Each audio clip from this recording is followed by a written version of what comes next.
आज national testing agency यानी कि एनटीए की अर्जी पर सुनवाई होगी, जिसमें मांग की गई है कि देश के अलग अलग हाईकोर्ट में चल रहे केस की सुनवाई सुप्रीम कोर्ट में एक साथ एक जगह की जाए। दिल्ली हाईकोर्ट समेत देश की 7 उच्च न्यायालयों में नीट के नतीजों को लेकर केस दायर है। इस बीच कल सुप्रीम कोर्ट में 3 याचिकाओं पर सुनवाई के दौरान एनटीए ने ग्रेस मार्क को लेकर यू टर्न लिया, जिसमें 1563 अभ्यर्थियों को ग्रेस मार्क दिया गया था, उसे रद्द कर दिया गया है। इन अभ्यर्थियों को 23 जून को दोबारा परीक्षा देने का विकल्प दिया गया है।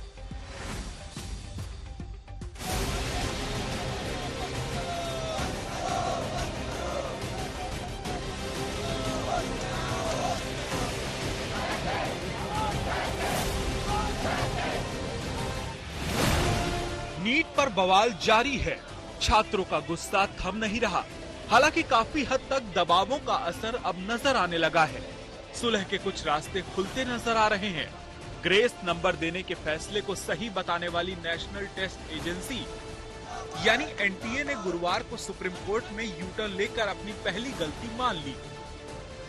एनटीए ने 1563 अभ्यर्थियों का ग्रेस मार्क रद्द कर दिया है। इन अभ्यर्थियों को 2 विकल्प दिए गए हैं, या तो ग्रेस नंबर पाने वाले 1563 बच्चे 23 जून को दोबारा इम्तिहान दें, या फिर बिना ग्रेस मार्क के इन 1563 अभ्यर्थियों का रिजल्ट जारी होगा। रीटेस्ट के नतीजे 30 जून को घोषित किए जाएंगे। आज ऑनरेबल सुप्रीम कोर्ट ने स्पष्ट किया है, उन 1563 स्टूडेंट्स को री एग्जामिनेशन का अपॉर्चुनिटी दिया जाए। 23 जून को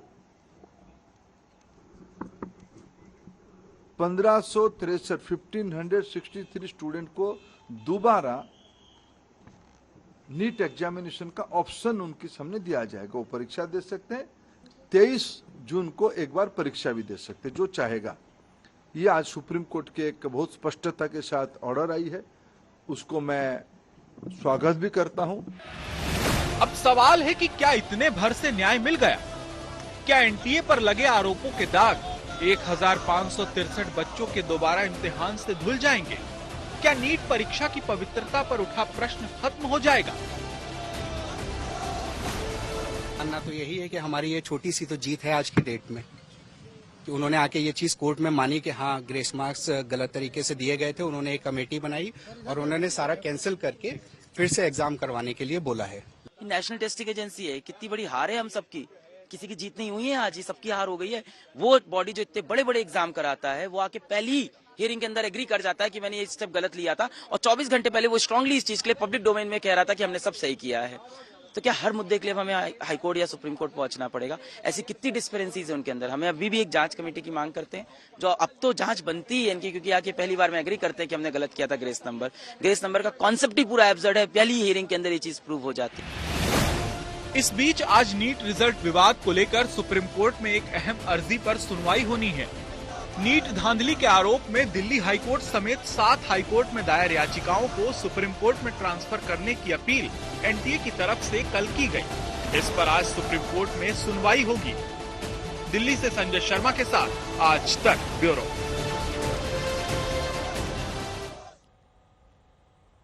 संजय शर्मा मेरे सहयोगी इस वक्त जुड़ गए हैं तमाम जानकारी के साथ। संजय, कितनी अर्जियों पर आज सुप्रीम कोर्ट में सुनवाई होनी है और इन अर्जियों में क्या कुछ कहा गया है? क्योंकि कहा गया था कि कलेक्टिव सभी अर्जियों की सुनवाई एक ही समय पर, एक ही दिन पर हो जाए।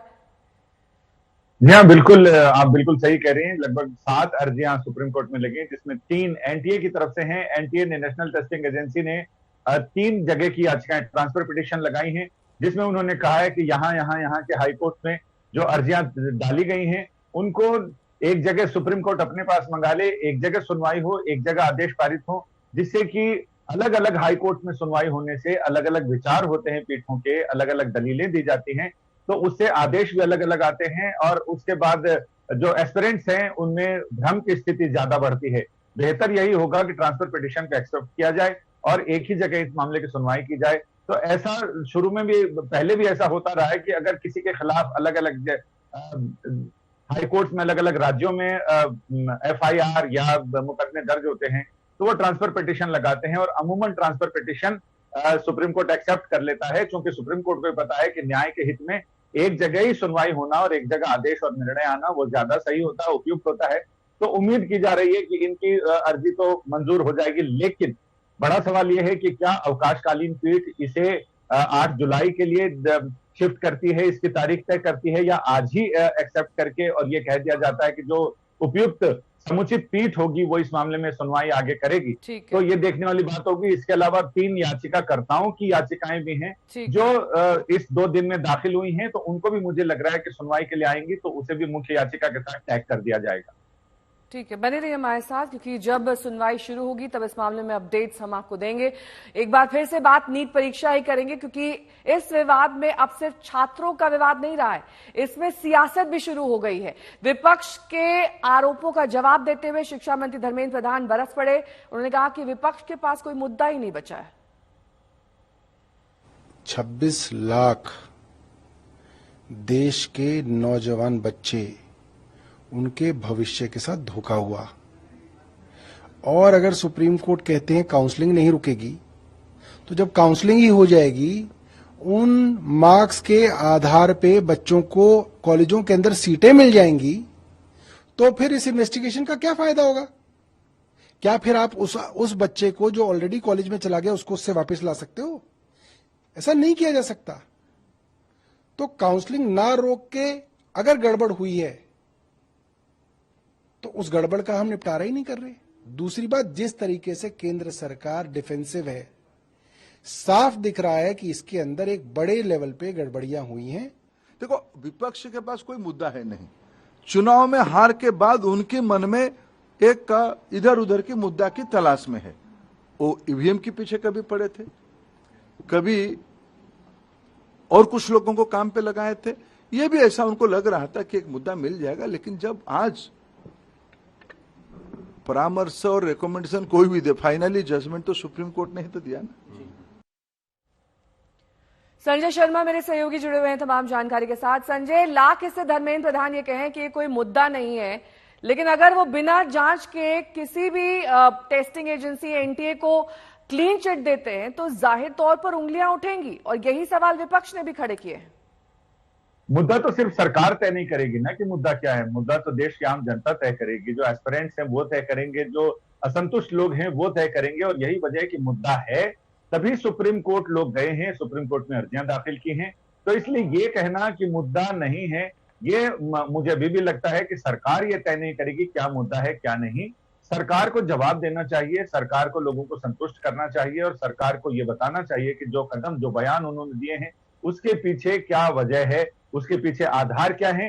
पहले तो ये बताएं कि जो क्लीन चिट दी, भ्रष्टाचार नहीं हुआ है, कौन सी कमेटी ने जांच की।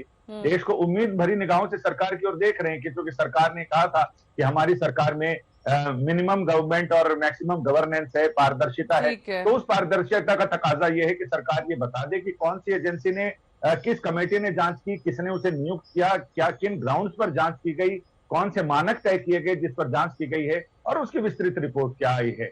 तो इससे फिर लोग संतुष्ट भी हो जाएंगे और सरकार के लिए भी फेस सेविंग का अच्छा मौका होगा। ठीक है, बहुत बहुत शुक्रिया तमाम जानकारी के लिए आपका।